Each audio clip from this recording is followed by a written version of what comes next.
Okay, this will be an interesting one. Let's see if we can make this look decent.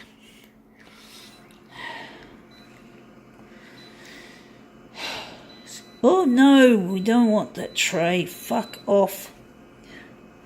Konica Minolta shit. We're going to make it 200. Maybe 200 is good enough on the vertical, but on the horizontal it's got to be bigger. So we're going to make the horizontal... going to go 300, but we're going to check it out later and see how it looks. So we're just going to make this really nice looking image look really nice. So I'm thinking contrast, we're going to go all the way to the lowest contrast setting. So we're going to make this look I hope it doesn't look wishy-washy, but it's got a lot of subtle shadings which would be lost if it was too contrasty. So let's see how we go with it. What is it? It is, I don't know exactly which book it came from or magazine, but it came out of some, don't know, I guess I could call it a forgotten publication because I just forgotten where it came from. So I don't know. It's a bit bigger than 200 even, and we're going to just enlarge it slightly bigger than 200. I don't know how the horizontal is going to be. So this will be 200 and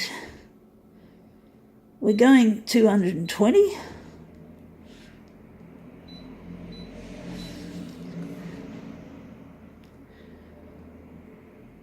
So let's see how this turns out.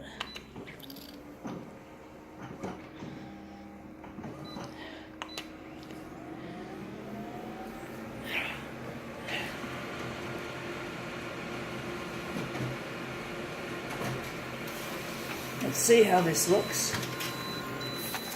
Whoa, that looks interesting.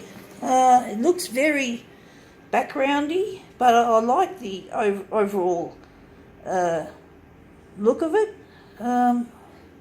We lost some of that. Oh, I don't know which part we lost. I think this looks pretty good as it is, but it's an interesting piece, I must say. I'm wondering if maybe we're going to add some background removal to it. I think also the low contrast probably also encourages background as well, so that might be another thing to consider. So we're just going to go and print it off as is. Let's see if we've improved the quality of this image. I've just gotten into the background to make it a little bit better. Yeah, that looks a lot more crisp. It's probably, I don't know if it's too crisp, but it looks, but at least you don't have all this bleed through. So that shows how the bleed and suppression actually works. So I'm wondering where the center of this job is going to be for the mirror. We're going to make this the mirror image center, but it looks good. At least we've cleaned up the background on the image without losing the color and all that. It still looks really nice. So I'm really glad I used all that background removal. So let's see how this looks. So this is our second piece to our mirror. I'm actually thinking we didn't enlarge it enough on the bottom. It's still a little bit less.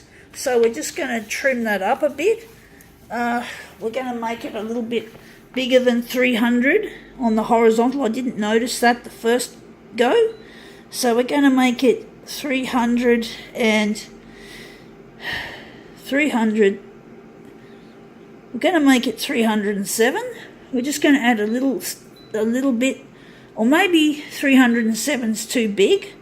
Maybe we could make it 300, and we're going 304. We just need a little bit of extra enlargement, but not too much. We don't want to lose too much of the bottom unnecessarily. So we're just going to print these off again with the new enlargement. So that looks a lot better. It looks a lot, you can see the border is a lot smaller now, just the way it's supposed to be.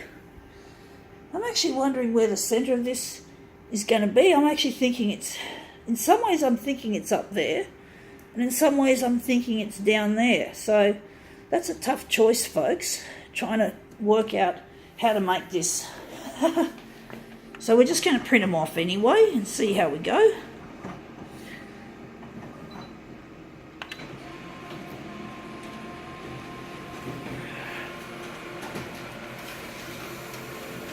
Okay, out it comes.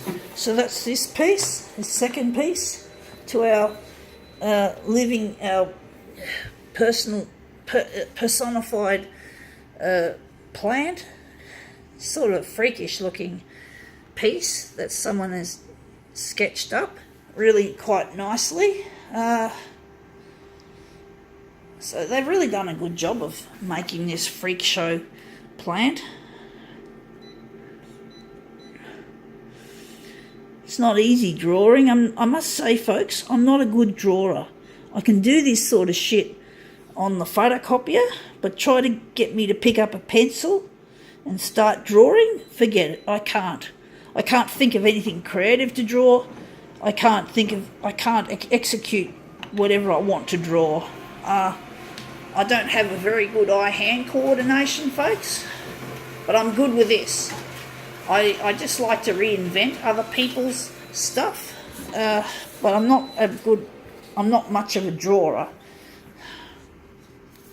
Some things I can draw, like strobing lines to be used with my photocopier art, but I can't actually draw figures or things. I can't do that, folks. And I can't think of anything much creative to draw. So I prefer to do what I do because I'm good at it and I enjoy it. So both. And that's how you got to find what you're good at in life and stick to it. Something you really enjoy as well and stick to it. But anyway, I think that looks really quite interesting. I think now we can call this little demo quits.